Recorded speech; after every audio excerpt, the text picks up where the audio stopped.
Not normal? Wait, it thinks this is live. Okay, let me just hit go live. Let's just try it. But the chat's bigger, it's much better. Yeah, it's quite a good interface, but Yes. I'm a little concerned why you couldn't see the video. I'm sure I saw mine, but I hit go live the moment it came up. I didn't actually look. Oh, there you that's go. okay. Awesome. See you We're live. Okay, I'll unmute myself. Let's go. Hello, everyone. How's the audio? How's the cameras? Hopefully everything's working. Andrew is using an awesome camera, and I'm using awesome audio. Yeah, so if you want the good video, you need to come to my channel, which there's probably no link on either our stuff for, and you want the good sound, because obviously we all sound better with the expensive audio system. Then hopefully it works. So do let me know in the chat if the audio is okay. I know the video isn't great, I'm just using my phone. And apologies for starting a little late. I think we were due to be on about 20 minutes ago now, but it's all right. We will still keep going for hopefully about 2 hours, right? Yeah, hour and a half probably, I think. Hour and a half to 2 hours. Yeah. So that's good. Can we hear ourselves through your thing? Do you want to turn the volume down? Error, YouTube is not receiving enough video for a smooth stream. That's really reassuring. Yeah, we don't want any more issues. So many technical issues. How's yours? Yours is okay? It looks okay. I'm going to go over and see. Well, let me go to the video, shall we? Because I was holding up the holding screen, and hopefully I'm just going to double check that the right screen comes through for the code. I'm just waiting for YouTube to update so I can see it. It's good to have these delays. But it wouldn't be normal without technical issues, I think. You're always going to have technical issues. So you can see the video in the corner. The video's working. I can see GitHub open, so that's good. Let's go full screen on the video. Let me try mine. Let me switch mine. I'm switching to my close-up camera, and switching to what you're seeing in my browser, which I'll probably put GitHub on there. Hopefully, it can change. So let me I can drop a link to your YouTube, which I need to go grab because I haven't got it to hand. And I can drop a link to yours. So if anyone does want to jump between videos, they can. Yeah, let's do that. So, if I switch here. Hey everyone, sorry for starting late. Technical issues. Can write in the chat. Okay. I should have great audio. Andrew will have great video. Well, this way you should, but I do. Are you concerned about the laptop again? Yeah, my processor's at 100%. Okay, so I'm going to copy a link for your channel. You've got the nice channels with the millions of followers that you have. Past 5,000 I think yesterday, so that's great. YouTube, you've gone from 4K to 5K in what, 3-4 days? Yes, you're pretty good. Quite the jump. Oh, your channel isn't easy though. No, you've got to go hump mine out a little bit. Okay. Oh, it's going to kill my laptop. I'll find it. And I have audio coming out of my laptop. I don't understand why. Something is playing something. If you would like to check out. It's probably coming out of. Channel. Oh, it's muted. Is with me. Don't know where that's coming from. Interesting. Okay, technical issues. Andrew Cunliffe is live. Okay, so let me grab that link. Yeah. And I've dropped a link in for you as well. Thank you. So, if anyone would like to check out Eddie's channel versus my channel, we are both live. Hello, welcome. I'm live-ish. We are a little bit behind. We're going to spend the next hour and a half, maybe a little bit more, maybe a little bit less, but hour and a half looking through GitHub. We're going to check out a few projects. We're actually going to start with one of my own projects, so a little bit scary because I know I've literally just open sourced it. It wasn't open source before. It was closed source. So I had to push you to open source. You to be honest. You did give me a good nudge over the edge. So I've been working on this project called Venturous, my own little e-commerce platform. I've just open sourced 2 projects on there. There's the public website, and there's also something that I've started a few months ago, which I'm calling Bedrock. It's basically a UI framework built in Angular, a bit like Angular Material for any Angular people out there that use Material. Just to use my own components that I use to build the site with, and I'll be rebuilding actually my admin once I've completed this work because it's going to have some extra features that I didn't have before. So yeah, that's we're going to have a look at it. But at the moment, it wasn't geared towards open source. So Eddie is going to slate it as much as he can and tell me all the things that I should be doing now that I've just open sourced it. Some of which I'm already perfectly aware of. It's just, yeah, it's only gone live today, so. Yeah, so it's good. It's a good learning curve for all of us. Cool. So without further ado, I'm going to jump over. I don't know if you've got your screen sharing to see. I am, but I'm just worrying how jumpy my video is, and my computer's like 100% processor. I do not understand. And I have audio coming out my computer, and I can't understand where it's coming from. So I think maybe there's a video or something playing in the background. Let me just have a quick listen. If Andrew just takes the mic for the moment and does some talking. I am muted, so it's not me. So it must be something of yours coming through. Oh, Spectra. Hey, thanks for joining. He's saying the video quality is potato. I'm guessing that's shit. If you want, you can go and check out my channel that Eddie's just linked to. I'm going to steal everyone that's looking at Eddie's channel because his video is not working.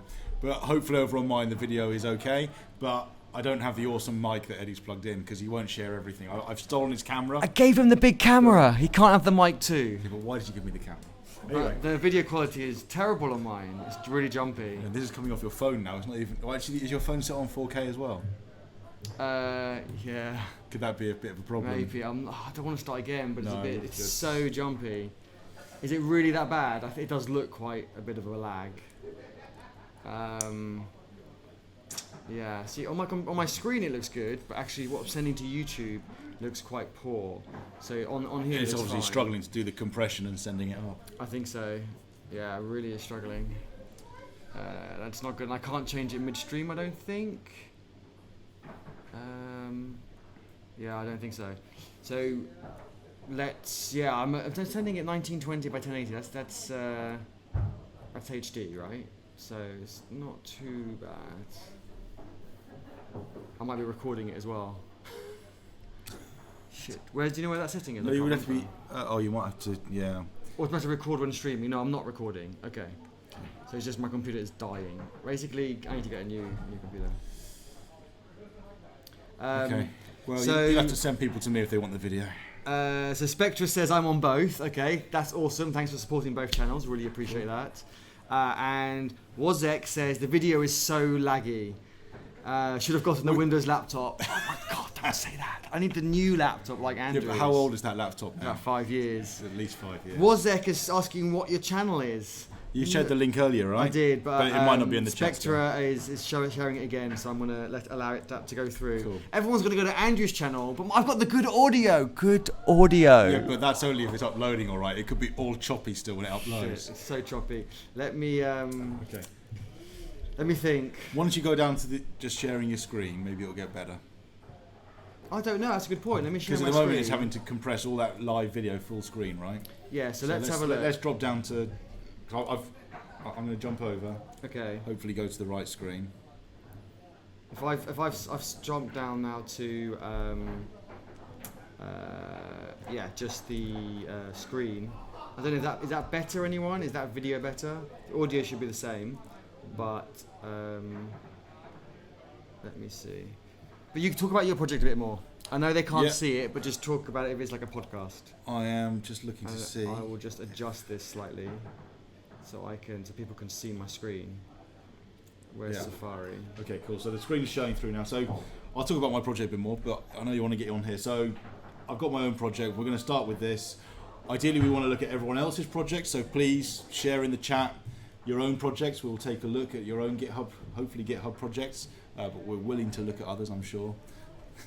No, GitHub only. Depends how much you share out to other people. But anyway, we're going to start with one of my own projects. It's an e-commerce platform that I started building about 2 years ago, but it's been private up until today. So I've started to actually release some of it out, but it wasn't built from an open source perspective, I'm afraid.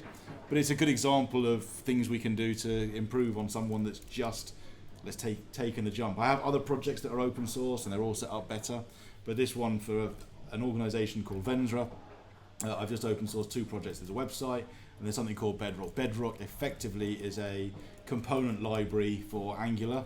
So it's all for front end and it offers up a few things like standard inputs, image drag and drop to drag and drop images into a form, pagination, etc., etc. It's the standard kind of components you might use to build a website. Now, I am sort of halting and waiting for Eddie before I actually go into the project. Anton says it's really bad as well. Okay, I'm going to stop my stream and I'm going to just change the settings. And we'll grab one of, let's say, just a standard input field. What does an input field look like? There will be more added to the project with probably some better example pages that can be taken screenshots of, but we'll just start with a couple of pages that we can use. Okay, we're back, and hopefully it's less choppy. Fingers crossed. Bit better. Okay. Cool. Hopefully usable as well. I notice there's a bit of a delay on my screen because there will be delay. It's quite a way behind. So if anyone is sending messages, it's going to be probably 30 seconds before I see them ping up because it is a bit behind. But now that I've created some screenshots, I can just straight in line here edit this, or I can go over to the project and I can add them to the project. Now, one thing with images which is quite interesting with GitHub is you can cheat a little bit. Rather than me having to upload an asset into the project, what I can do is if you go to an issue and create a new issue, which this one's missing issues because it's all been done privately and not the best of practices being used, but you can grab an image and we can upload an image into here. So I'm just going to grab the screenshot that I've just taken, which is just here. And once it uploads into GitHub, it will provide me a link I can use elsewhere. There it is. So I can cut that out. Okay, let me bring up what you're doing so people can see also. So, well, you can't show everything I'm doing because I'm typing on here. What? You can show. You can do the same thing perhaps with another image. Oh, okay, got you. Yeah. So yeah, once I've got that, I can show. This is an example of. This is Andrew's project. In fact, I'll just say docs, documentation. There's no web link yet, so I haven't yet deployed the documentation. You've got to share a link in your chat to the project, Vendra Bedrock. Yeah. Vendra Bedrock. Let me. So this is, so if we explain a bit about this, just to repeat, I might have missed it as I was focusing in my technical issues, but this is to do with kind of like material design of Bootstrap, is that correct? So yeah, it gives you like a kickstart on doing your project, like the components. So you have form fields, tables, pagination, those sorts of things. But it's an open source project, and hopefully I've just typed the link correctly, so that should be the link to the repository as requested. And I'm bringing it up now. Here we go. Bedrock. It's in TypeScript, which is freaking awesome. So I was saying, on my screen it's different, but on my screen I'm just going to a little edit screen here. We can edit the content of the README file, and in the README file I've just pasted in that link that GitHub gave me when I was creating the issue and put an image in there. And so if I was to go and view that, then you can see there's the image that is uploaded into GitHub. So GitHub is hosting that image in my documentation. Saves me from adding assets into the project. I'll leave it at that for now. I'm not going to do anything too crazy with the commits. The only thing is whenever I do a commit, I have a certain format following what's called conventional changelog. It's quite useful if you want to show changelogs for your work and publicize changelogs. So every commit, if you were to look at my commit history, follows the same format. So it might be a feature. In this case, it's a chore. I will call this. I will call it README. README. And the chore was add a screenshot of the documentation site. Okay, and GitHub is reminding me that it's good to try and keep things short. It's a couple of characters over. It's not going to be a real problem, and I can commit that against myself straight onto the master branch because I own the project. And I can say commit. I was going to review it. I could have done a review. You're right. We can do that on another project perhaps. Okay. One via your screen a little bit. I don't know if my video has died. Really Carl suffering. is here. You're still awake, Carl? It's like, isn't it like 6 o'clock? No, 6:30 was 1:30 your time. So it must be like past 2 a.m. But hopefully my video is still working because it's kind of spinning on my screen. So hopefully it is. I'm a little worried that I'm showing the wrong screen all of a sudden. It says my screen's frozen as well. What microphone are you using? It sounds like you're right behind Sorry, me. Wozek, I don't know if you can hear me, but I can see what you mean. I'm just looking at the video feed myself. I will go to the holding screen on here and let me take a look, see what's going on.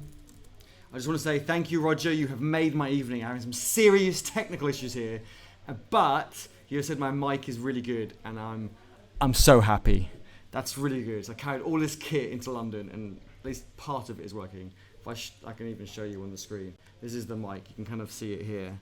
It's got these like mic things doing this. But is my video still working, by the way? Because I think I don't know, it seems dead on my screen.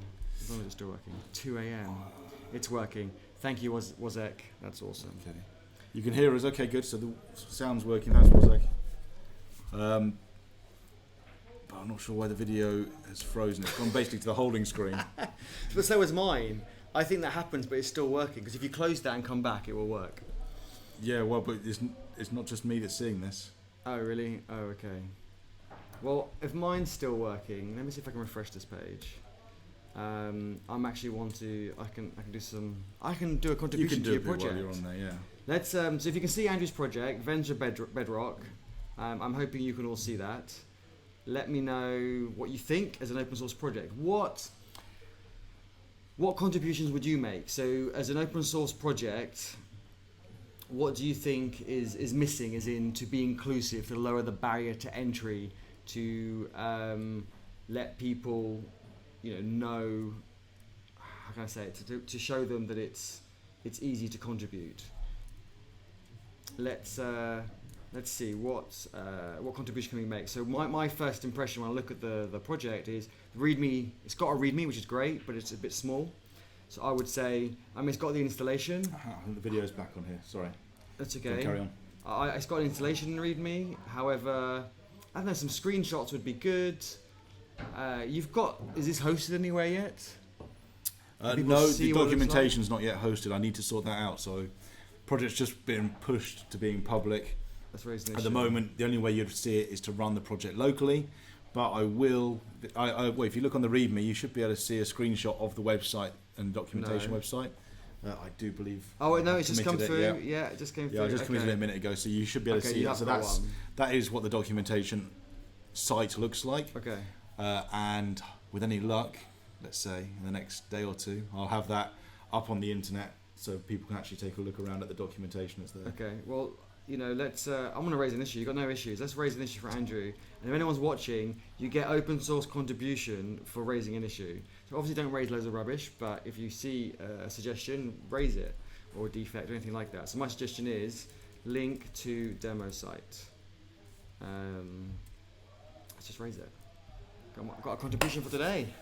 I don't think I've done any other work today, so that's pretty good.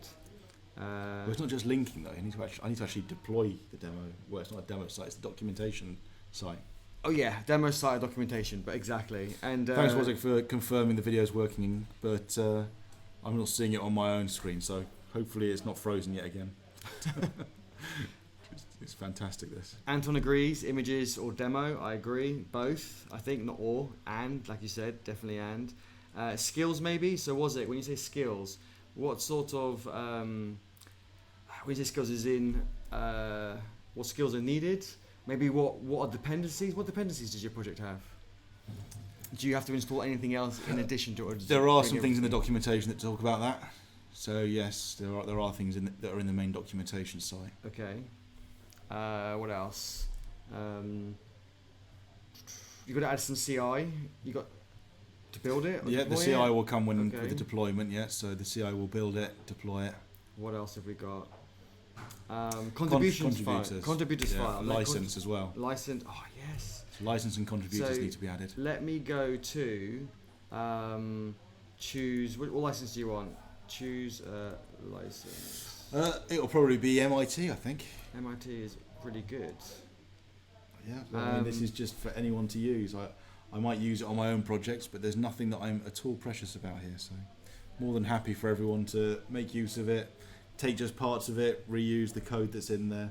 I'd hope that when it comes to the code point of view, there's some interesting stuff to learn about Angular in there for anyone that wants to see how to build components that have a few complex things going on. I won't explain what all of them are, but it listens to mouse events, for example, for the drag and drop and so forth. Again, I have the site running on my own machine, so I can quickly open it up and you can see some of the features that are going on. So there are alerts in there, There's cards for displaying cards and cards that have links on, so you can click a link, which again, there's more demonstrations on this actual documentation. Checkboxes for ticking, sort of binary off and on. There are a few other things that I actually have work in progress on my computer that I need to deploy out, but yeah, buttons, all the standard stuff that you would see on any other front-end framework really, but just trying to build this out based on the stuff that I use myself, and then if there are other things to add, I'm more than happy to add other features as well. But there's other things such as tables, etc., that are coming down the line very soon. So I've just added an issue add license, and then I went to the Choose a License website. I went to the MIT license and copied the details, and then now I've created a file, and I'm creating a pull request. So if you see any suggestions, do raise the issue and do just raise the pull request. If it's merged or not, it still counts as a contribution. So now if I say closes issue number 2, so therefore MIT, not MIT, MIT, Yeah. license added. And then I can raise a pull request for Andrew, and then he'll hopefully accept it, and then it'll automatically close the issue as well. So in a moment on my screen, I'll see the pull request come in. And then, so let's just go back to the chat. Okay.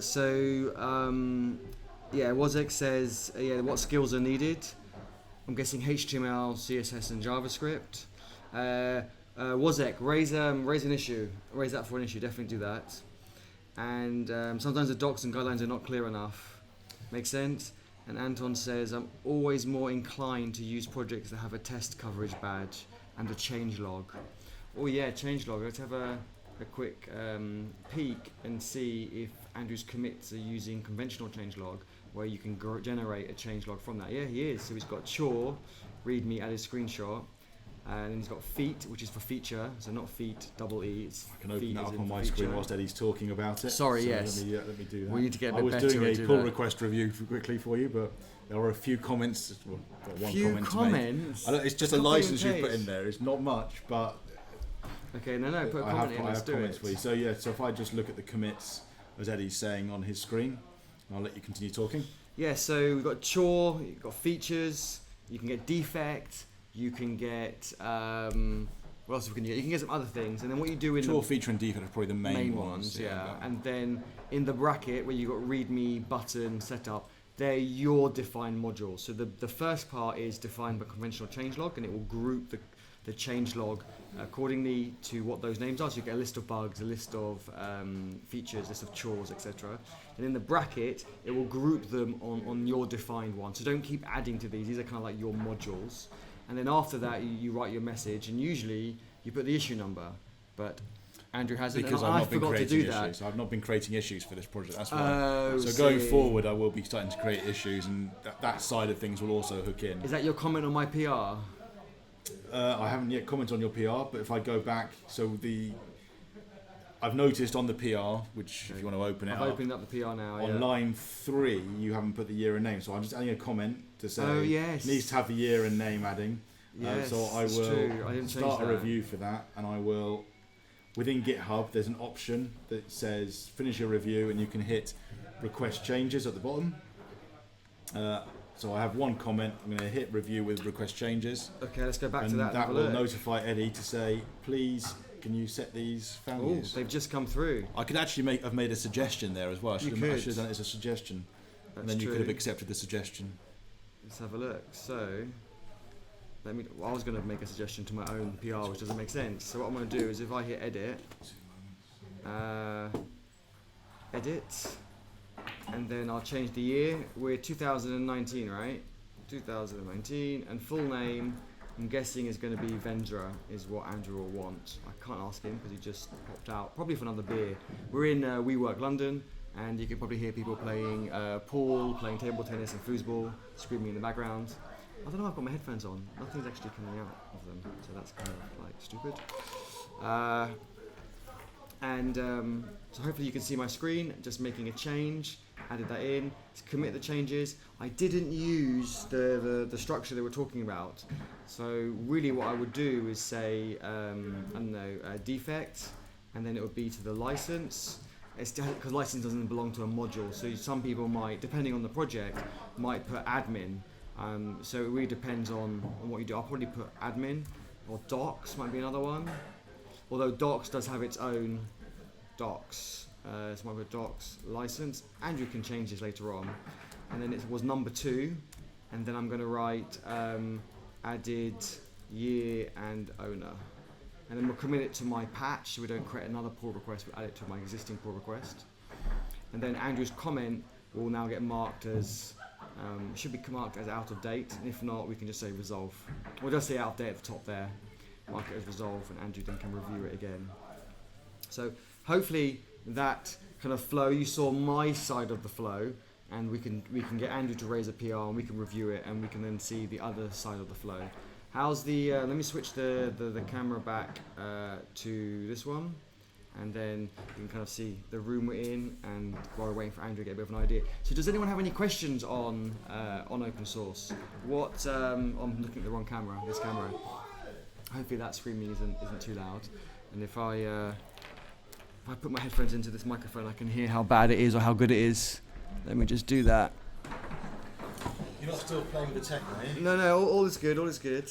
I was just explaining where we were in that the noise in the background, people playing. Yeah. So I could move Eddie's camera around, but outside we have people playing table tennis, pool, football, table football. There's beer taps. I've got beer on the table as well. Eddie's on his Lucasade. This is my energy. So so you saw my side, so I saw your comment. Cool. So you've gone in there, and if I was to now go and refresh my page, well, in fact, normally it notifies you there's a change, but sometimes it loses the connection, especially in these offices. The internet isn't so great. If I reload the page, I can see that it's now marked as outdated to tell me that this has been altered and resolved effectively. I can see in here a comment there to say that he's addressed putting the name and year in. So if I go back to the conversation, I can take a look, see if there's any other comments. I'm happy with that. There's no other mentions, so I can go back, approve those changes, and once it's approved, either Eddie or myself can go in and merge this. Now, when I merge a branch into the main, I don't use the merge option. I use the squash and merge option.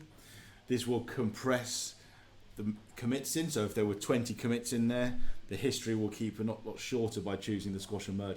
The downside to that is that Eddie would have got 2 contributions if I was to keep the history, but by squashing the history he will only get 1 contribution. So there is a downside which does affect your statistics by doing that, but personally I'd rather keep the project clean than worry too much about the contributions. I have enough contributions anyway. Eddie's got more than me as well, so the more I can reduce his, even better. Yeah.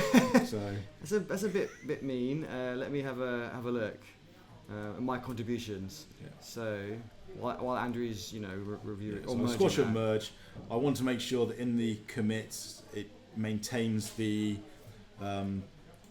message. Actually, I'm going to alter that slightly. Eddie's called it docs. I'm going to call it chore for now. It's not a chore. It's a docs, or it's a touch and go to docs. I would more put it as being proper documentation. This is a license. It's not quite documentation. It's a fine line. I get that. It is difficult. It's difficult. But I'm going to call it a chore. And if you look at my my GitHub, you can see I'm not that active. Only 1,600 contributions. Getting better than at the moment. With some really busy days of like 29 contributions.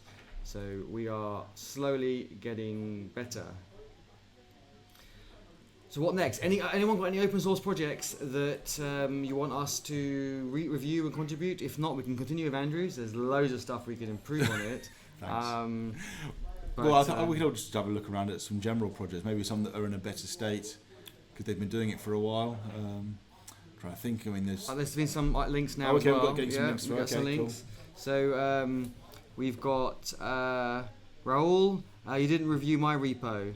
Send a link through. Did I miss the link? And then we've got IRNZ. I can't pronounce it. I'm really sorry, but we've got his link. So Andrew, how am I going to get that to you? I'm not opening Slack. Read it out to me. No, it's a hard link. I can read it out. So it's github.com, capital, all in capitals, L. I'm guessing it's an I or lowercase L. L-I-N-Z. Yes, that's the React one. D3. Yes, GG that's the plot. one. You got it. We've been to this one before. Okay, let's review It's it still again. in my history, so we can take another look, see how things have developed. Perhaps. Yeah, he did say in the chat. Made some improvements since the last time. Where is it? Yeah, made some improvements since the last time. Exactly. Lorenzo. Okay, thank you, Lorenzo. Raul, we'll get to yours afterwards. So let's have a look. When was the last time we did a stream on this? It was about 3, maybe 4 weeks ago. That's been a little while since we've done an open source code review session. Before we move on, yeah, Andrew merged my PR and then automatically closed the issue, as you can see. Oh yes, let's close that. I can use that link. So because Eddie had referenced the issue within the PR, GitHub picked that up, closed the issue when I accepted it. Why can't I copy that? Copy link. It's not copying it very well. 1 second. Okay, we've got some images in there. Sample data. Let me get to what you're doing. Yeah, Here we go. Okay, I'm bring up the repo now. Down the README. Current documentation with a link. Official documentation. Okay, I'll assume current documentation and official is going to be slightly different, but let me go and take a look at what current documentation So I've got it start. Oh, it says used by. This is new on GitHub. Have you seen this? What's this? Used by 5 repositories. Oh, that's pretty cool. Where are you seeing that one? Did you not see right that? at the top. That wasn't here yesterday. That is very new, yeah. That's really cool. That's quite neat. But I guess it has to be... If you click on the 5, you can see who those are, can you? Okay, so it's used by Lorenzo himself, right? So you've got stock market stuff. That's pretty cool. And you've got a whole dependency chart as well, so it gives you all the dependencies that are being used. Nice little feature from GitHub. It's good to see them adding new stuff.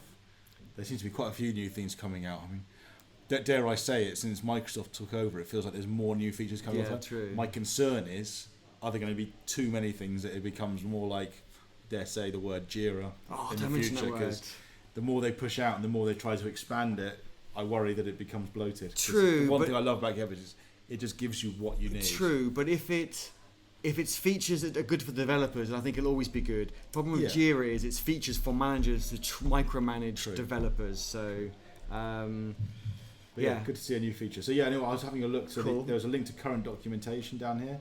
So open that up. That just takes you through to the npm pages, which is fine. I mean, that will be the same README. Generally, I'd say the same README, but this is slightly different. So he's obviously configured this slightly differently. I'm just checking the project's the same project, yeah. So typically when you deploy to npm, the README that gets picked up is the README that you've got. In fact, the demos here, the links are all broken on the npm where are you page. looking? So when at the bottom, current documentation there, yeah. Okay. So when I open that up, typically you will see the exact same thing, which maybe it is. I was expecting to see the images. Oh, demos. You see getting started and so forth. But this pulls it out of the README, doesn't it?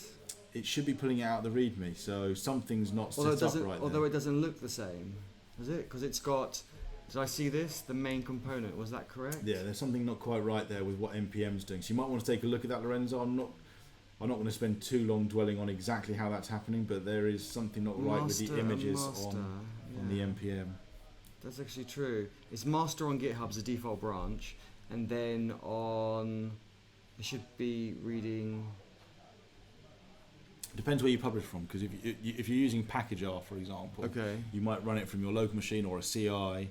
It might be on the local machines as a different version running to what's on the CI or what's in your README, but normally it's your README that for the project and for whatever you push up that is what npm will pick up. And the other thing I noticed is Lorenzo's GitHub user account. Oh, he has more contributions than me. 1,800. I'm on 1,600 or ish, give or take. We're squashing stuff these days, so. But I was just going to say that Lorenzo has a GitHub profile picture, which is really important, really, really important. However, on npm, it says collaborators, and it does say Lorenzo 13 is his username, which I think is correct.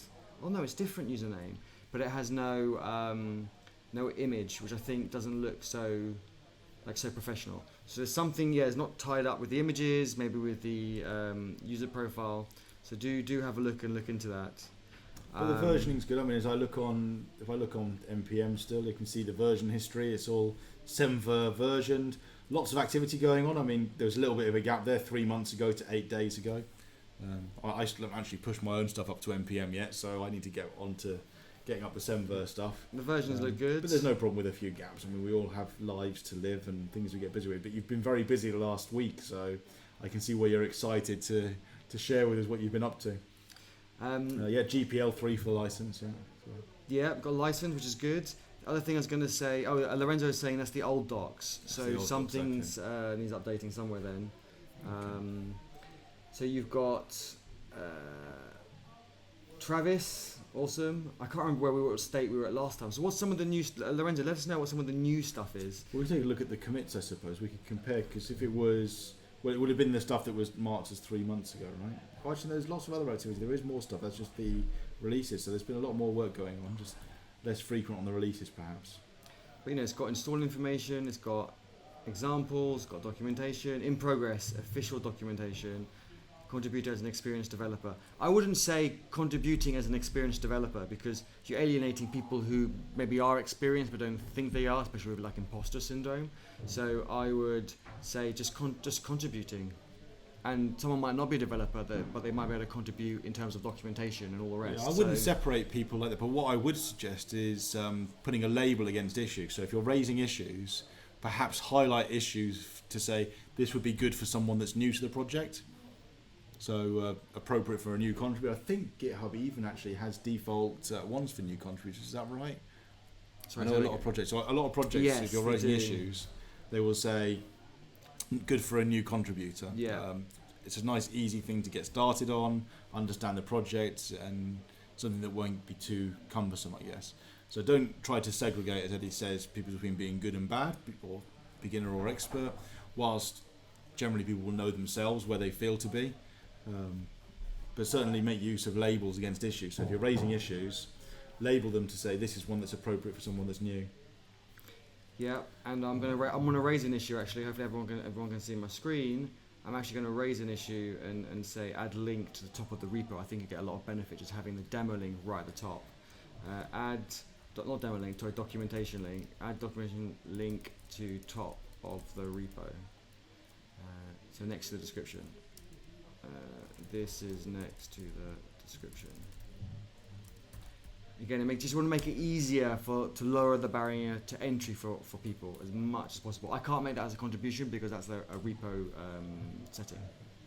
The other interesting one is I look at your issues, and you might want to open a couple yourself on the issues. The top one, the first one, 38. So the 38 at the top there has some description content, tells you a little bit about what you're perhaps looking to achieve and why you want to do it. So that's good. I mean, there may be a bit more data you can add. But what I was going to say is I'm not seeing that on a couple of others as I go down the list. Okay, there's a one-liner in the next one. The one after that, add a legend. Doesn't really explain how you want that legend to work. Do you want the legend to be at the top, configurable? If someone was to contribute to this, they're going to just have to make it up on the spot, or they might have to ask lots of questions. So I think it's quite valuable in issues, even if it's just one or two bullet points just to explain these are the sorts of things you're thinking about. Because add a legend can mean a lot of things to a lot of people. But yeah, is it going to sit to the side? Is it going to sit at the top? How do you want to do the colours? If you've got something in mind, mention it. Or if you want suggestions, just ask. Open to suggestions. Please let me know what you're thinking, how this could work. Yeah. Sounds good. The other thing, I don't like the __ development __ and then the commits in there are changes here are not important. I don't see what's that needed for. If it doesn't add value, I wouldn't share it up on the project. Yeah. If it adds value, fair enough, but I think it's not clear to us, I suppose, looking at this, what the value is. Yeah, and the other thing I was going to say, in the source folder, I don't know what your thoughts are, Andrew, some folders are _, some folders are lowercase, some folders are uppercase, some folders are all uppercase. It's good to have convention, don't get me wrong. At the end of the day, there are standards and everyone has different standards. Being consistent is far more important. So if these are standards that you're happy with and you're consistent in how you use them, fair enough. I mean, hooks, it could be, are they GitHub hooks? I've not looked into them. Again, underscore tests underscore when I go open up the hooks folder. But be consistent, yeah. So if you're going to uppercase things, why are you uppercasing them? Facets, geomes, ggplot. I mean, they are shouting out the page a bit at you. But yeah, just be consistent. Personally, for directories, I tend to keep them all lowercase, and for multiple words, I'll use a hyphen for a folder. But everyone has different standards, so I'm not going to get overly fussed over the standards that you're using personally. Be consistent. That's the one thing I say to developers. If you join a project and you're a new developer to someone else's project, look at the standards they're following. Don't try and introduce something new. Some places will have a coding standards document where it just highlights a few things to be aware of. So take a look at coding standards files. I'm trying to think of a project. I think Angular. A lot of the Google ones are like this. So if I look to Angular. Just to answer a Wozek's question, we use SendGrid, don't we, on our projects, and it's been for sending emails. Yeah, it's been pretty good. SendGrid has been pretty decent to us, yeah. Has been good. So we mustn't spend too much conscious of the clock of the time. We shouldn't spend too much on this because we've got other repos. Yeah. And next stream, I was just going to jump over to Angular. So I was just mentioning with the standards things. I think this is quite important, and a lot of people get pull requests rejected. So I just opened up the Angular project. So if you go to GitHub Angular. GitHub. Come on, computer, don't die on me. They have a contributing markdown file on there. Yeah, which is really important. And inside of that, they list a whole load of things, including, or they have things like signing their contributor license agreement, etc. But they have a coding rules file in there as well. It gives a couple of little hints as to what they're after when people write stuff and how they configure things. So if you want to maintain a particular standard, list some of the things that are most important to you. But if you do contribute to another project, try and just see how they form things. How do they manage variables within classes? So when it comes to sort of public, private modifiers, do they do things like underscoring them, prefixing them with something? Try and maintain that consistency, because whilst it might not be the standard that you like, it's a standard that they're adhering to, and it should be consistent within your project. Jumping around with different standards in different projects just becomes a nightmare for other people to help you on, but also when you're helping other people, it can make them feel a little bit kind of under attack, I suppose you could say, by you trying to introduce or enforce something different on them. Yeah. So always be conscious that everyone works differently. But yeah, I don't mind too much as long as you're consistent. I'll stop there on my little rant, I suppose you could say. No, it's good. I think it's good to share that information. You're right. When you're contributing to someone else's project, you want them to lower the barrier to enter as much as possible, and you want to be as frictionless as possible. And the way to make it frictionless as possible is if you're a project maintainer, you put enough information out there, but it's still concise, right? You don't want to put books of information out there; people won't read it. And when you're contributing to someone else's project, you want to do it to their standards. Yes, or by all means, you can make suggestions, but to change their standards, but that's going to happen over time massively. So to begin with, just do it to their standards. If they're doing camel case, snake case, lowercase, uppercase, hyphen, whatever it is. Just so many different ones. Absolutely. So shall we race on ahead now and maybe pick the next one, just because there's a few other people who we didn't review last time, and they're keen for us to have a look. So let's have a look. Who do we have next on the list? Let me scroll back up. So next we did Lorenzo, and then after that was Raul. So if I click on that, can I read this out is the question. That is a long one to read out. I can't talk, mine's pretty long. Let's try.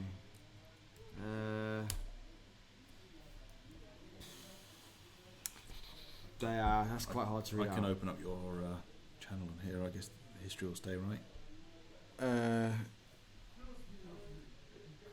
Yeah, I think so. I won't be able to keep an eye on any conversation that was on mine, but I can find you. You come back and then you can get the conversation again. Okay, awesome. So bring up the next open source project, and we will work through the list. Yes. So which one have you gone for? Oh, right, just the next one, Rahul. Yeah. Yeah, it is. So Abu Zir, yes, it's been too long. We were saying that at the beginning of the stream, that it has been too long since we've done a stream. but we want to try and get more regular. We went through a good phase of doing a few. We did, and then we've events and work and all the And other holidays. things. I in was life. away at conferences. Holidays, you were away. So I spoke at a Google Cloud event in Milan in Italy, and that was awesome. Met so many awesome people. So, but that took me away for like a long weekend, and then I was in Portugal and stuff. So we've got some more projects to review. We've got quite a few projects to review today. This is great. I'm just having a quick look at some of the comments. Have we covered off some of these comments that have come through?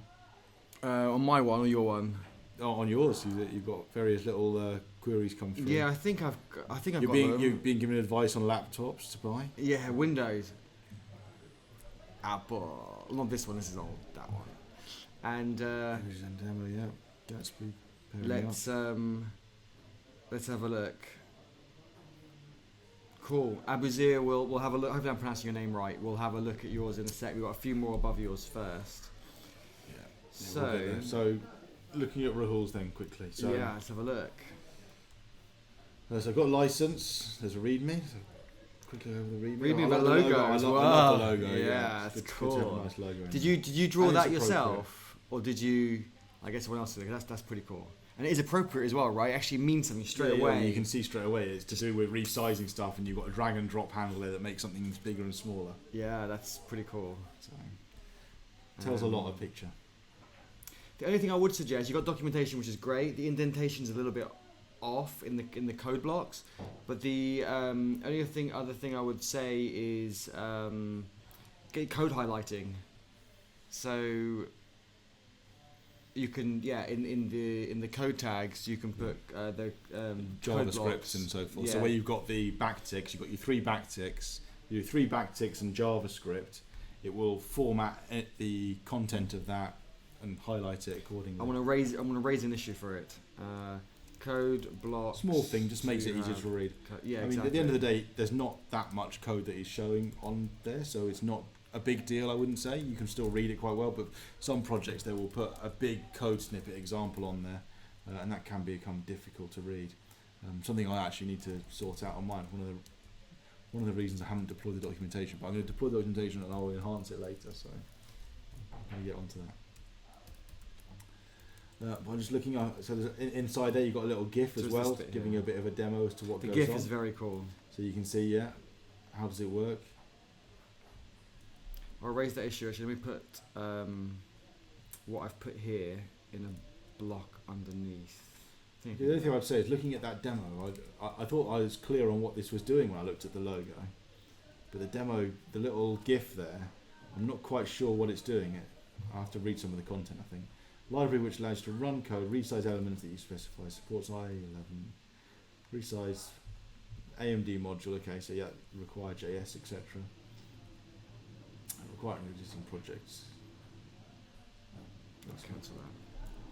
You get the Find idea. working demo in demos folder. Okay, so still not quite clear. I thought from the logo I was clear on what it does, but as I look at that GIF, I'm not quite sure now what it does. It's opening it up as you hit enter. It's getting bigger and smaller. I thought it was going to be something with drag handles that allow you to resize elements on a page. Maybe that's what it's going to come to later on. Maybe it's I'm guessing it's still work in progress. There is a whip at the bottom, which is accept jQuery objects instead of node and accept node listener. So adding more features and fulfill feature requests. So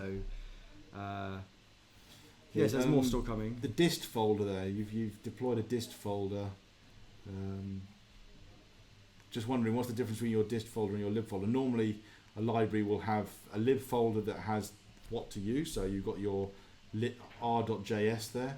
I can view that raw file, 1.3 meg, that's quite big, so it's not minified. Is that the actual main code base? I would have thought that should be your concatenated file in that lib. I'd expect that's the one that I should be using. So I'm just wondering what the difference between the dist build, which has the receptor core, which that is minified.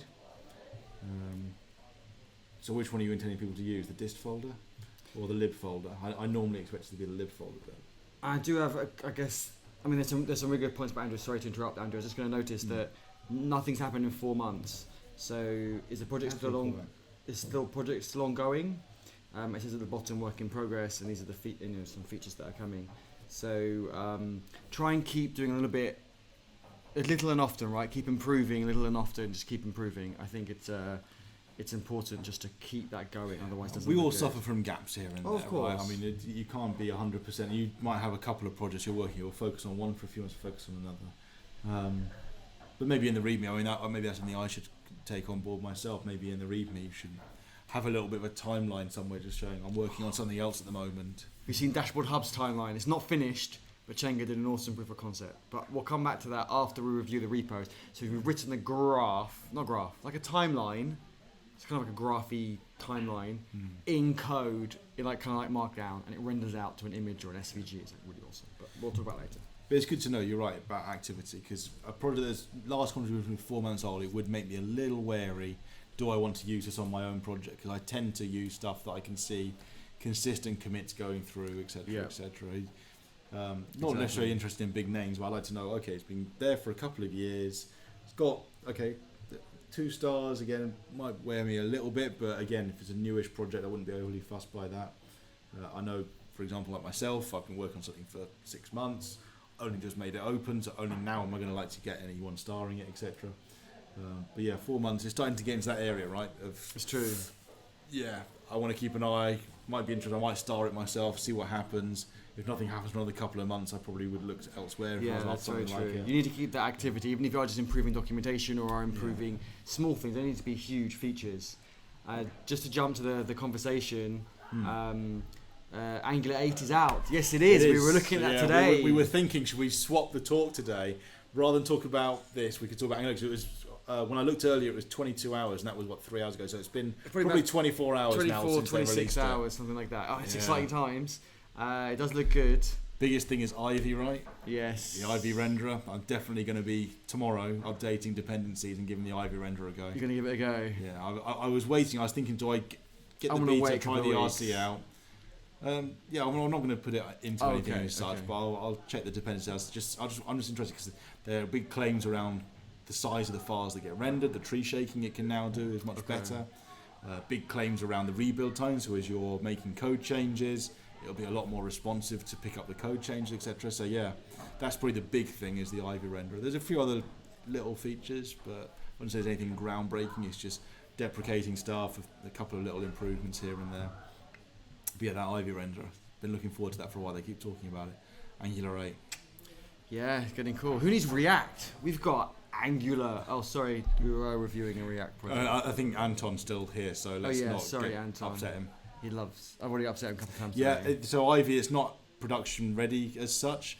What was the issue? It's internationalization and... it's not production ready yet?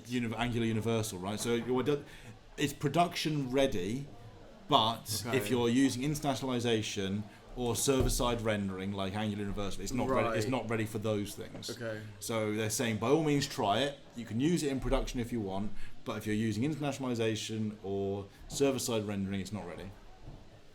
I think that's correct. Correct me if I'm wrong, absolutely, but that's my understanding. Okay. Internationalization, is that like the translations and the time zones? Yeah. Yeah, but everybody speaks English. Everybody's in GMT. Who needs all those things? I'm just joking.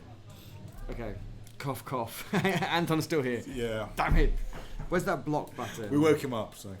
Yeah, we're just checking you're still awake. Okay, so let's go back to this. What else did we see? So I've raised an issue. Do you want to raise one? Obviously, we could add a contributors list. Contributors not list, contributors file. There is a license, MIT, contributors file. You can do like issue templates as well if you wanted to. I don't know if that's really needed. Do you want to look at what else can we do? I'm trying to think now. Demo. There's a little demo. Get a code in there, which is quite nice. It is. Again, it would be nice to deploy that out to a website, whether that's a GitHub Pages site or something. Could be quite nice. That's true.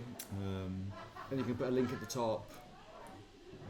Yeah, for anyone that's not aware, I can hop over to my project quickly on my screen. I've closed yours. You can go to one of your own projects, I guess. But at the top of the page on GitHub, you get an edit button, where you can add a description but also a link to a website. A lot of people forget to put a link to a website. So again, back to previous project we were looking at for Lorenzo. I'm not sure you had this. You've got some documentation. It might be your NPM page, whatever. But just dropping a website there is quite nice. Just click up there. I mean, I often do that when I first open a project just to see what's going on. And I'll add that to mine once it's ready. But yeah, the dist build folder, the lib folder. Not sure if the dist folder is needed. It feels like that's a build folder that you wouldn't necessarily deploy. You might run for tests, but I might be wrong. But still, we don't have that much time to spend looking at it. Yeah, you guys having a party? I think they can hear all the guys outside. So yeah, no, we're in the WeWork office. We're on the games floor. We are. We chose a loud floor for some reason. It's like I think it's like 9 we always floors. do it. We always choose a loud floor, but there's. Is it really noisy? Because I can't hear it so much in my headphones. But I'm guessing a moment ago there was a lot of cheering out there. Yeah, I think someone just won at a game of pool or something. So or table tennis, because the guys are getting quite excited about table tennis, and there's some ladies playing foosball, and maybe they're kicking ass. So hopefully it's not too overpowering, and you can hear us, or I can do some. What's that? Where you talk into the mic and make some weird noises. That thing that everyone's going crazy over. Talk to the mic and make weird noises. No. I was going to say I can talk like really closely so you can hear me more than you can hear everybody else. Oh, it's got a thing. It's like Anton will know it because he's a bit weird. Spectre saying we're having a party. Well, we're having a party over Angular 8 because it's much better than React. But there are people outside that are making a lot of noise.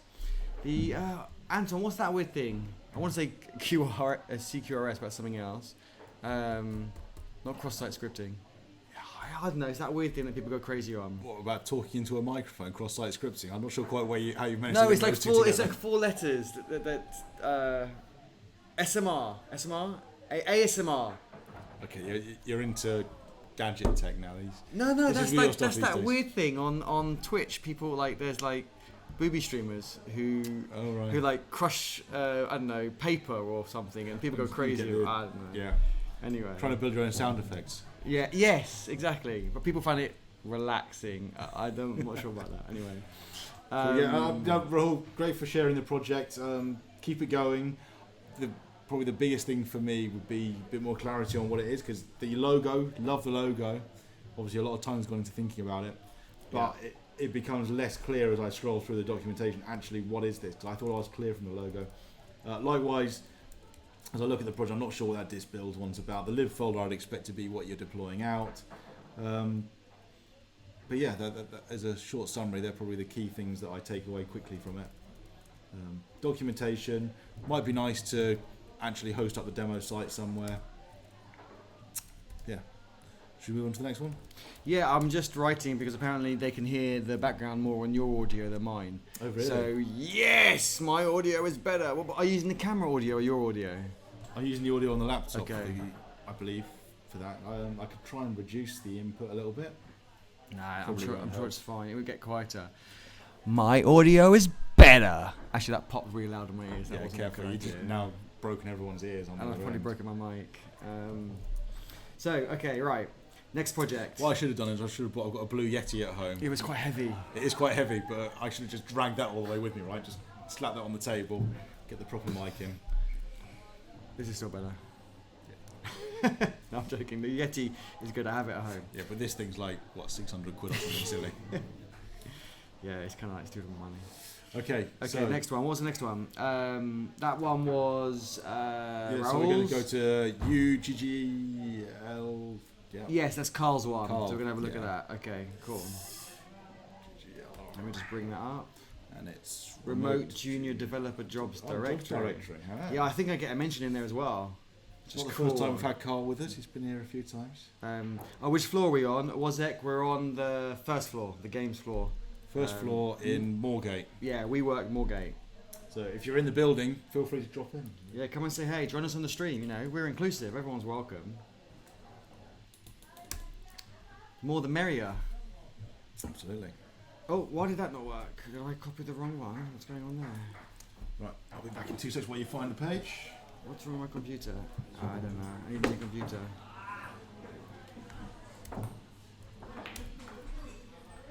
Bring up the next repo. Right, okay.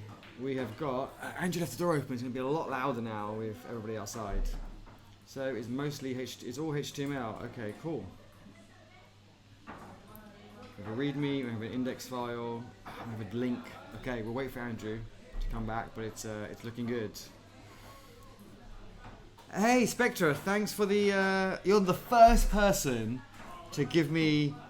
Is it called Super Chat? I enabled that like I don't know a few weeks ago, a week ago. It was after our previous streams. The first person to do that. So thank you so much. That's awesome. I'm really really happy. So cool. You rock. And today I did apply for the GitHub are releasing this like kind of a Patreon on GitHub. So you can you can like I guess gift to your favorite open source contributors. I've just applied for that. They're doing it as a beta and only certain people are allowed. So I've just applied for that. It's not because I think I'm going to get rich off it or anything like that. It's just for a bit of fun and just to see kind of how it works and how it compares. Carl is still awake. Cool. Okay, we're doing it. We're getting there. Okay, let's not wait for Andrew. Let's just jump straight in. Okay, so remote junior developer jobs. We haven't reviewed this before. You've got 8 stars, which is great, and it's quite a new project actually. Let me think. So originally it started off 22nd of April. All your commits are verified, which is freaking awesome. It is. We didn't check on the other projects, but most of the time, most people don't verify their commits, and it's actually really important. On my Dashboard Hub, if I switch tabs, on my Dashboard Hub project, I'm keeping. Mine are verified, but the other contributors aren't. I really would love to lock it down so only verified commits are allowed. But I think I'll alienate a lot of people, so I don't lock it down for that. But yeah, so the verified commits. That's awesome. That's great. It's a really good start. I'm really happy. And what else have we got? Company list. With no company list doesn't have. Oh, we'll come back to that. Let's look through the README and work our way down. Andrew's stream. People are watching on Andrew's. He'll be back in a sec. So the whole point of this repo is to list information about getting a remote job as a junior developer. Brilliant. So you're going really, really niche. I think it's really important to go super, super niche. No, links is fine. You're collating all those links and saves people searching around. People can add to it. So I think that's really good. These type of repos do really well. There is another one that I know of that is a list of companies that hire remote people. So basically exactly what you've done, but a list of companies and a link to them. And it has something like, I don't know, 5,000 forks and like 20,000 stars. So yours is going to grow. Yours is going to be there. Give it a few weeks, a few months. It will be there. So data kind of repos like that are really useful. So we've got, we work remotely, Slack Overflow jobs, that's all looking good. You've made it into sections, freelancing. You've got companies with remote DNA to do sorts. So I'm not sure why you've got the 4 hashes is the only thing. Hopefully you can see me highlighting that in the page. So yeah, you've got kind of 4 hashes beginning and end. I'm not sure if that's meant to make it stand out more. You might want to think about doing it differently. Golden, silver and bronze companies. I'm not sure what they are. And then what's this list down the bottom here as well? So Agent Fire. I'm not sure what all these lists are. It's a really long list and that's great, but I'm just not sure what that is. Oh wow, so really, really long, so that's great. Job directory, yeah. Oh wow, yeah. But it's looking good. I think it's really, really good. Really, really good. I like. I was saying how the commits are verified. That's a really good start. Certainly recognise if you know these are basically just job sites, right? This is all the different places you want to go for careers for different jobs. And if you scroll down, there is a section called Great Resources, YouTubers, YouTube channels. And I'm on there. I was going to say you've got my name in there as well. Andrew on there. Thank you very much. I want to send a PR deleting Andrew's, but. Yeah, we'll just edit Eddie so it takes you to the wrong place. Yeah, redirect you to me. No, that's awesome. The only other thing I would suggest is you've got great resources and then you've got YouTubers. Oh, I guess great resources. You haven't put anything else in there yet. Okay, it looked like 2 headings, but it's because there's a gap in there. I'll tell you what would be quite cool. Now you've got this list of all these different jobs. What would be great is to build a website that actually aggregates all the jobs across those to one place. Because one of the things that both of us hate are recruiters, right? No, we're not talking about recruiters. We right love now. recruiters. Okay, love-hate relationship. We're doing Some of them we love, some of them we Yes. hate. Yes, there's none in the middle. You either love them, the ones who are good, and then you hate the other ones. But on that note, Trying real to quick, find an actually job site that uses the different job boards that all the different companies use. So you've got a big list of all these different job boards that companies use. Aggregating that into one place, that would be quite powerful, because all these people, they use different platforms, different everything. I mean, there's no common thing. We've talked about it a few times of actually trying to build our own, but trying to get the companies to sign up to that is impossible. Maybe you have to do it the opposite way around. Yeah, You've maybe. created this list now. Could you aggregate that into a single site and build up something to say, looking for jobs? Here you go, get in direct, cut out the middleman as such. Yeah, absolutely.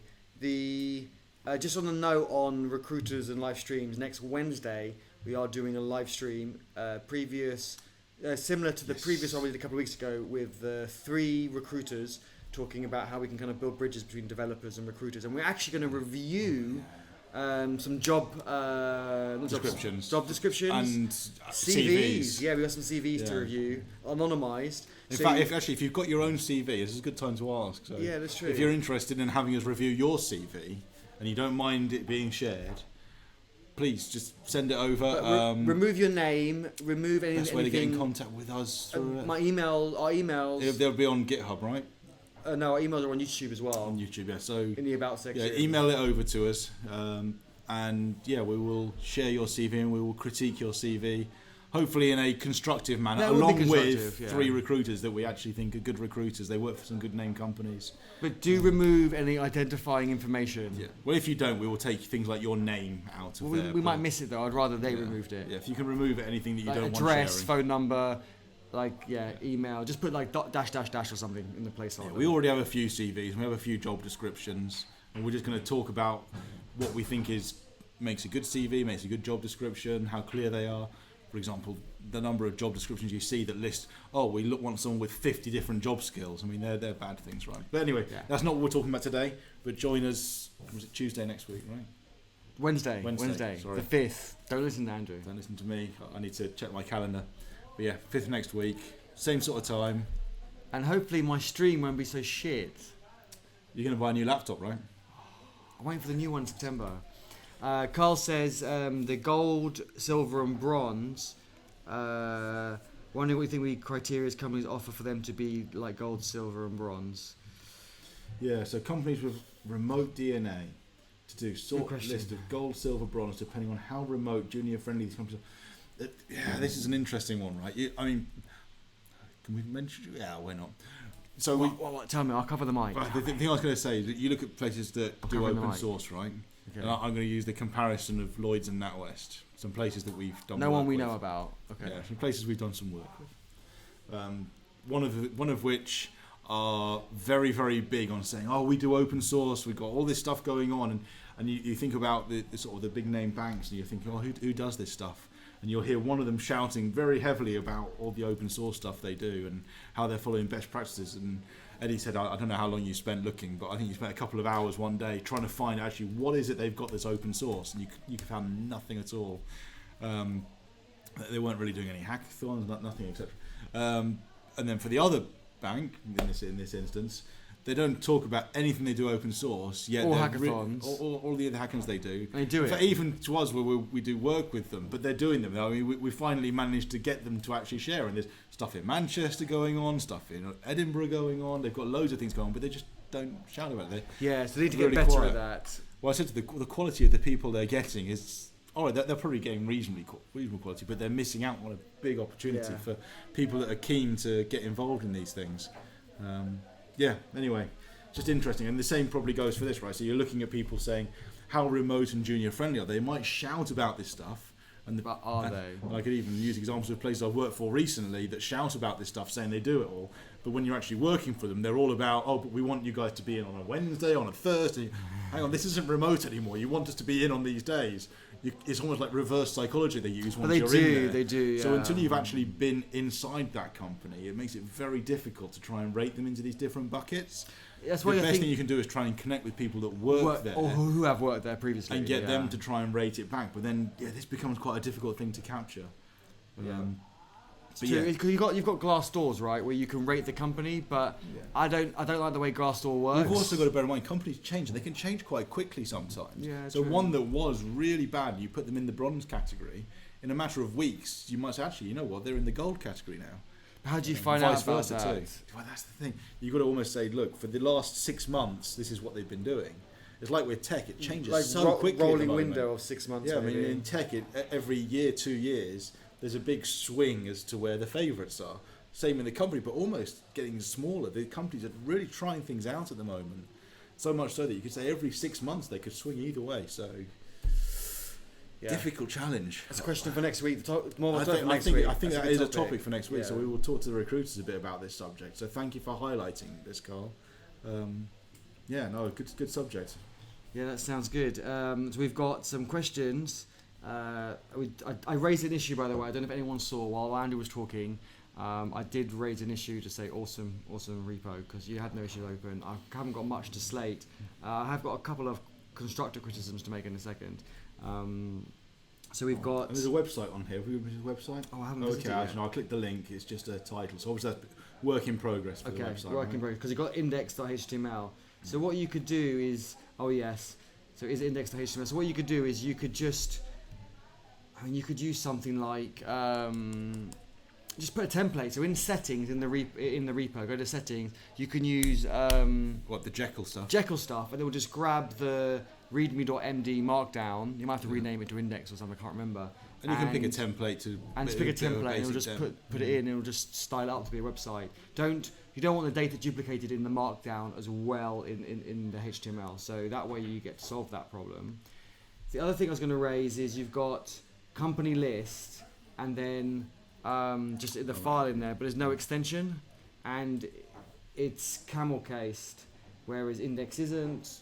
README has to be in capitals because that's just the standard. That's fine. Back to that comment about consistency, right? I mean, it's a small repository, which is fantastic. I mean, the one thing I was going to say is this isn't a code repository, right? This is just literally a documentation repository, really.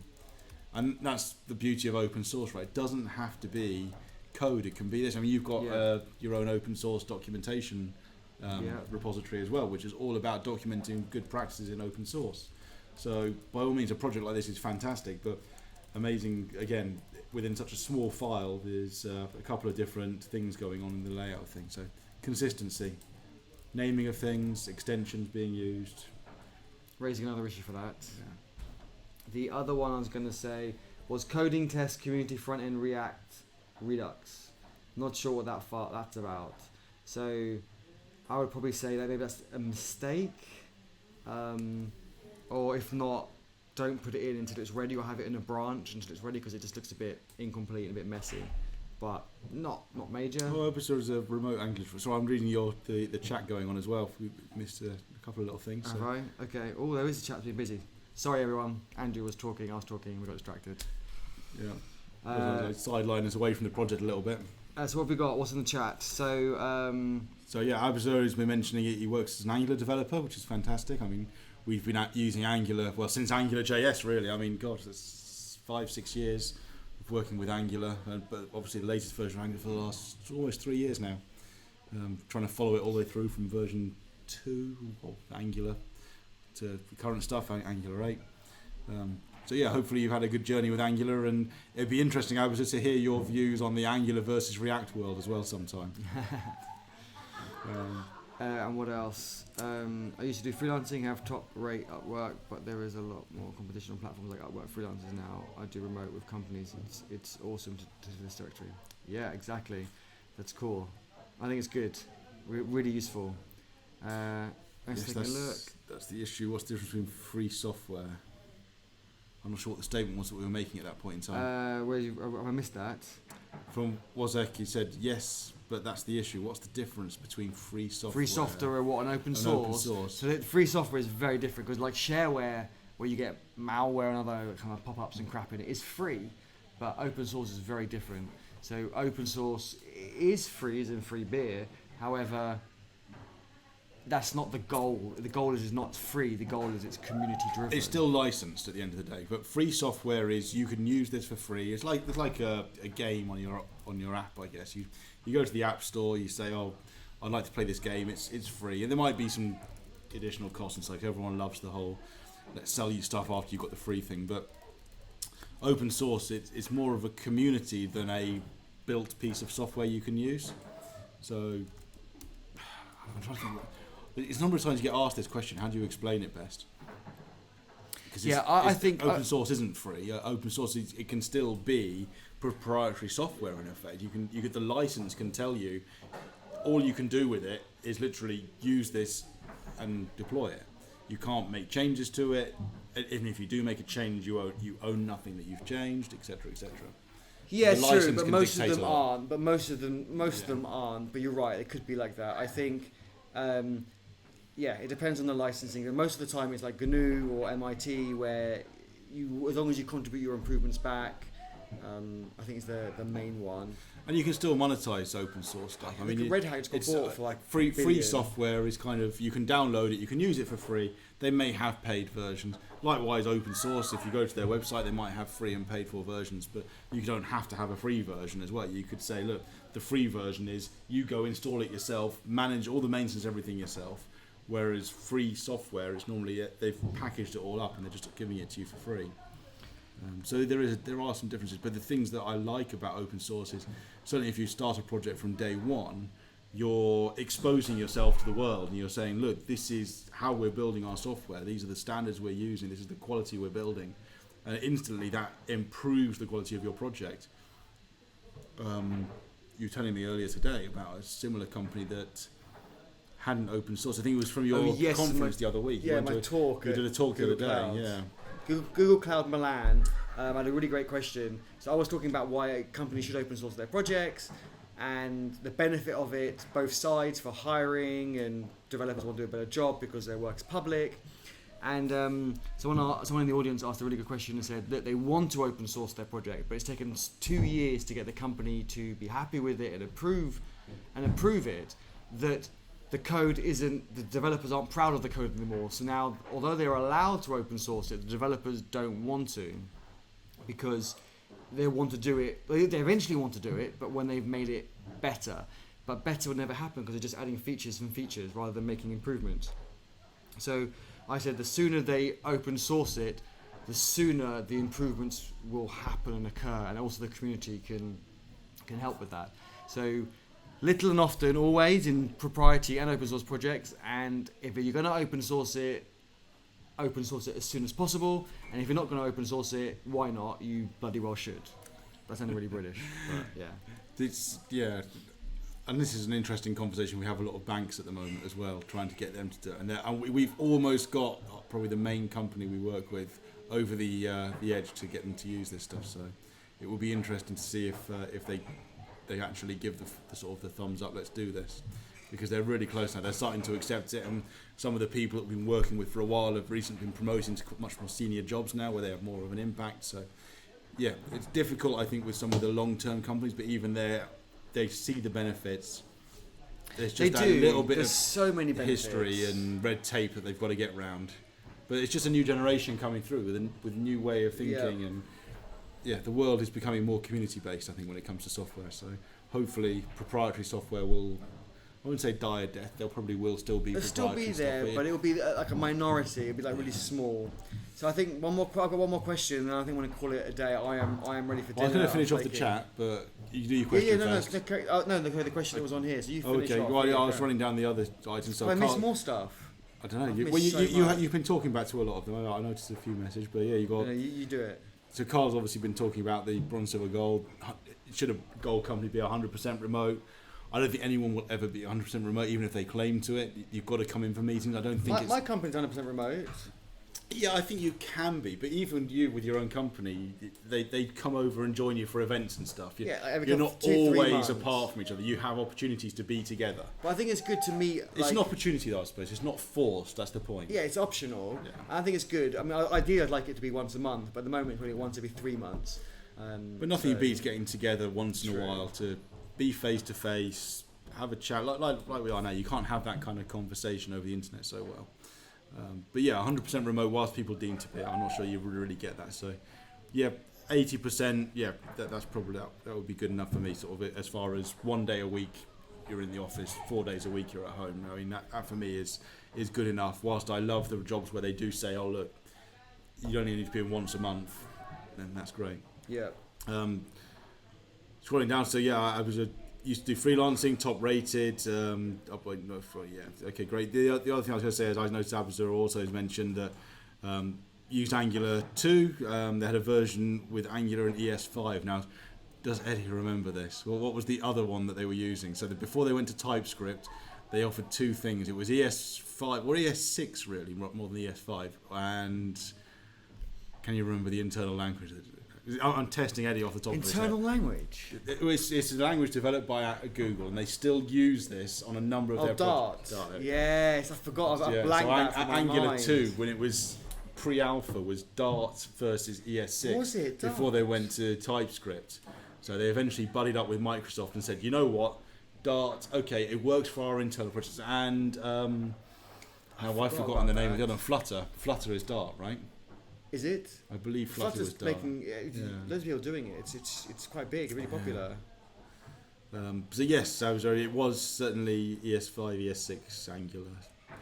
And I remember actually being asked around that time when the alpha was out, would I review a book someone was writing on Angular 2?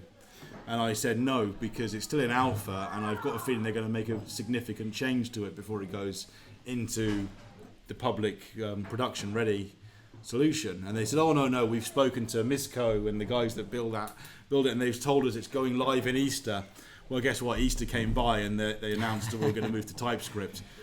So I was quite glad I didn't spend months reviewing a book that was being written on Angular 2 when all of a sudden it all changed. And TypeScript is fucking awesome. Pardon my French, can I swear on the stream? I have to admit, it took me a little while to get convinced by it. I probably spent 6 months fighting with it. I chased you for ages. Yeah, you did chase me a fair bit. Because it was like Java, I loved it. At the same time, yeah, it was, yeah. And you came from Java, you're the one who got me into Java. I love TypeScript, but I also loved ES6.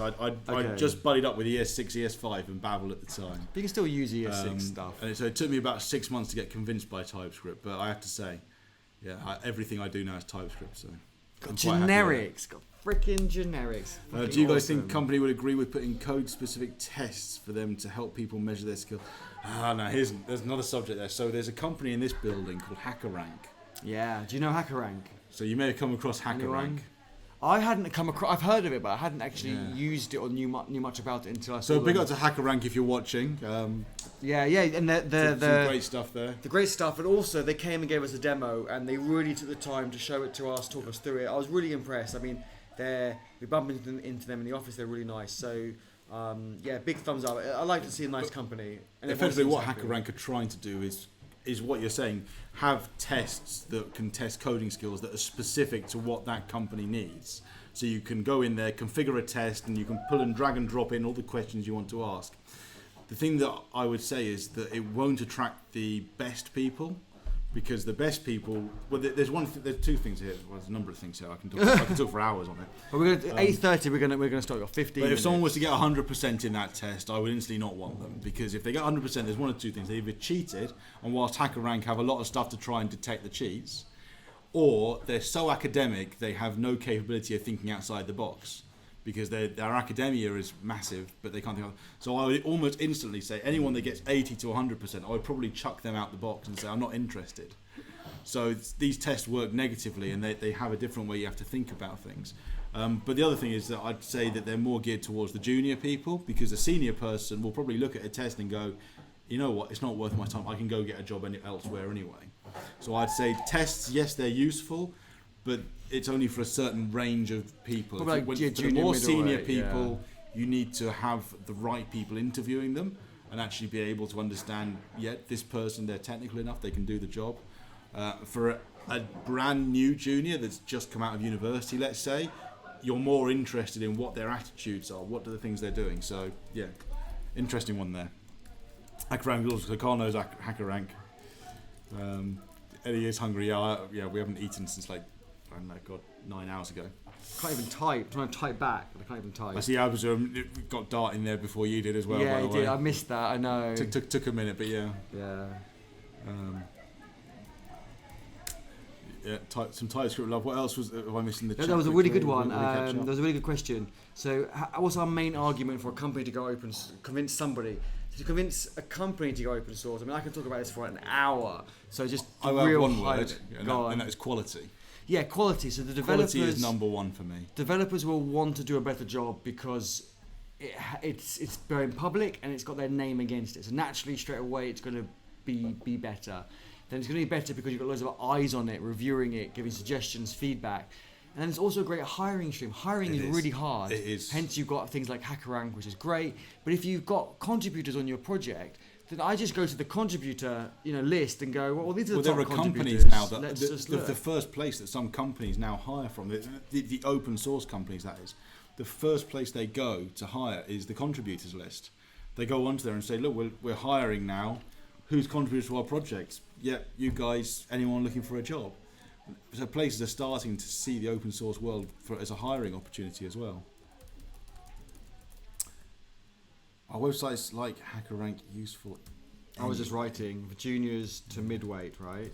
Yeah, I mean that's what I would say is that well, it almost is more the midway. It's kind of the junior to midweight to senior. It's that bracket there. The true junior, you're more interested in their attitude and their extracurricular stuff. So important because as a junior, you've got to have the right attitude, and you've also got to make sure there's someone that can be moulded. They've not somehow managed to pick up something. So I say pick up like a virus, but and you keep your viruses over there. But I think, but it's having the right attitude, right? Be someone who's always improving. That's why I think as a developer, no matter what stage you're at, you need to put your code, your learnings on GitHub, and it doesn't have to be perfect because when I'm hiring people, I want to look back at their code 6 months ago, and I expect it to be shitter than their code is today. Improved. Yes. It tells a story. If their code 6 months ago, no matter what state it is in, even if it's great, is the same as it is today, then I'm not impressed or really interested because over the 6 months we haven't quite got as far as reviewing the last project. I know there was one more link. Oh, we've got one more to do. I think it was Abuzar's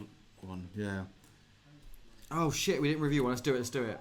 I thought we did. Did I not? Yeah, there was. I know there was one more. I was going to say, should we get the last one? Was that the Mizo? Yes, Mizo the Esteban. NG2 flat picker. Yeah, let's look at that now. It will be the last one, so no one else share, but we will have a. Or do share, and we won't look at it, but it will be there in the chat. It down for the future. Yeah, exactly. We might forget, and it might need to go. So let me share my screen. Yeah. Cool. So my screen should be coming up now. Let's go. Technically not a project, but I contributed to it a few days ago. Okay. Well. Oh shit! What have I just done? I closed the project. That's a bit stupid. Angular 2 wrapper for flat picker. Okay, yeah. If you contemplate, you can have a look. So what's the goal here? Do you want us to maybe give some suggestions of how else you can contribute? So they've got a description. They've got. Well, it's interesting because you say it's not your project, but it doesn't say it's forked from anywhere. But it has lots of forks coming off it. So. Oh, this is the original. I think he gave us the link to the original, not to his one. This is the source project. Okay. I don't think Mizo is his account. Possibly. Okay. So they got a changelog. Look at the user. Oh, they've got a changelog. I think it's manually created though. It's a changelog. Debug log though. Oh, I don't like this. Debug log is committed. So what I would do, I'll raise an issue, and then you can raise a pull request. Don't need that. To what have I just done? I've gone to the wrong back too far. It was stupid. I've gone back way too far. I've ruined this now. Damn it. It'll be in there. Just jump back to Mio's. Here we go. So I'll raise an issue and then just delete the file in a PR and add it to the git ignore that you don't want that file in. Yeah, so, git ignore. Normally I end up with a star.log one in there. So there is npm debug.log in there. Well, what was it? Oh, it's just debug.log. That's why. Should not be committed. Add to git ignore. Oh yeah, I agree with Andrew. Add something like this: star.log. Oh, not star. It's quite rare that you have a log file that you actually want committed to a project.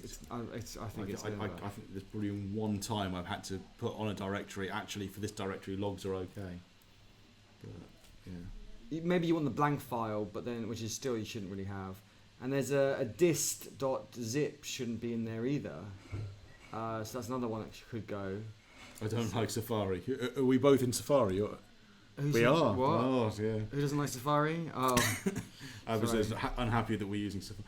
I've gotten more and more using Safari, which is weird. Because it's good. Good. Things like the responsive mode are quite neat. I mean, Well, that's the read mode, but if I go to responsive mode, it's quite good. But it's all iOS focused, I guess. Yeah.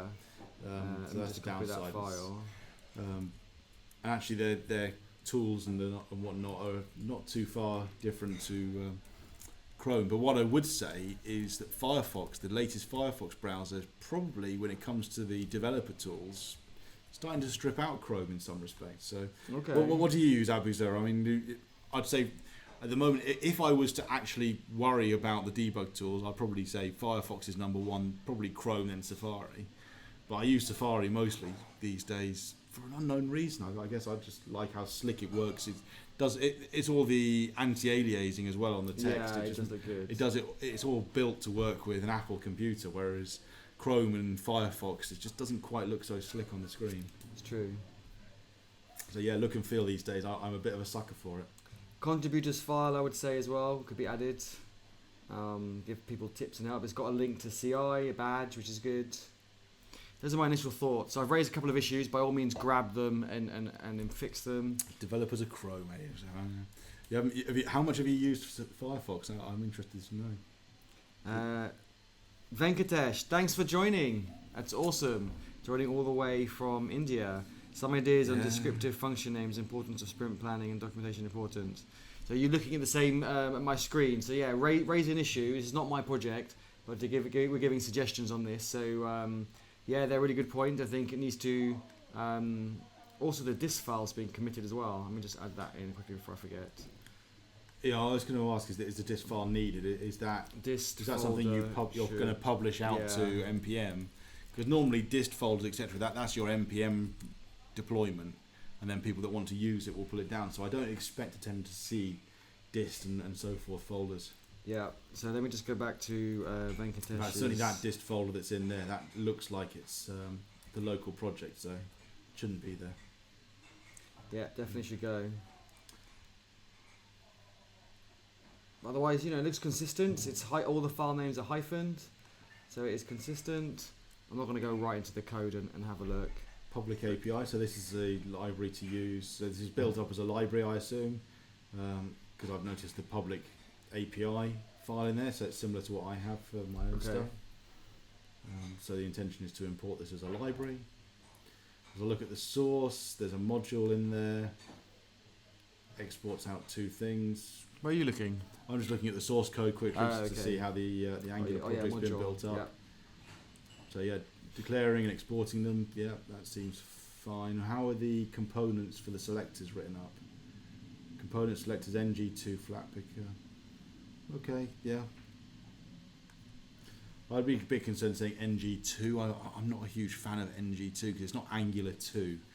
I mean, ngx I've seen used in some places, but again, I'm not a big fan of that.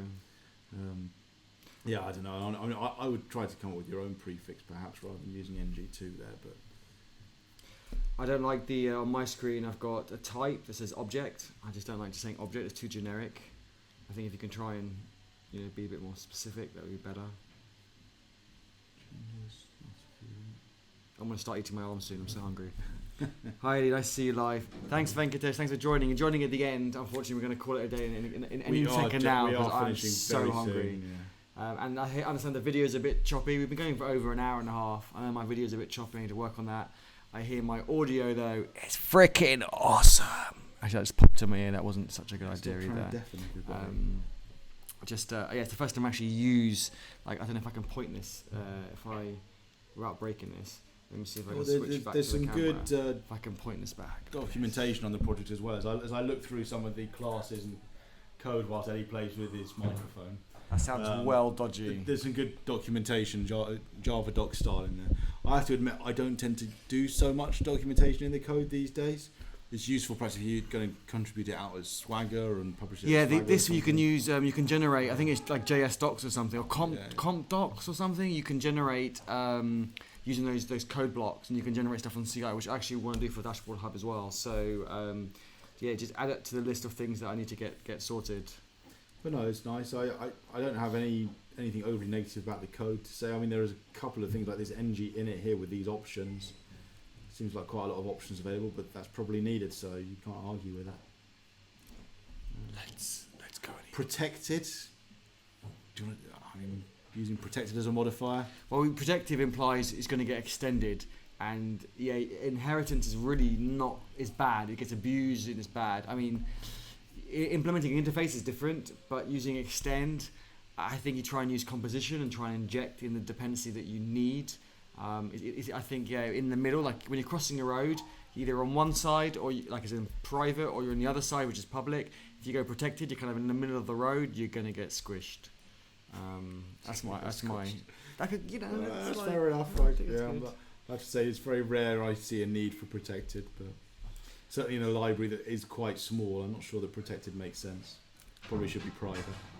Okay, I am calling my stream there. I'm dead. I'm done. Yeah, no, that's fair enough. Bedtime. I think hopefully that was an interesting stream for people. I know we've covered lots of things. We had a bit of a laugh, as we usually do. Exactly. And we will say as well in the future, or not too distant future, we are starting something a bit new up soon.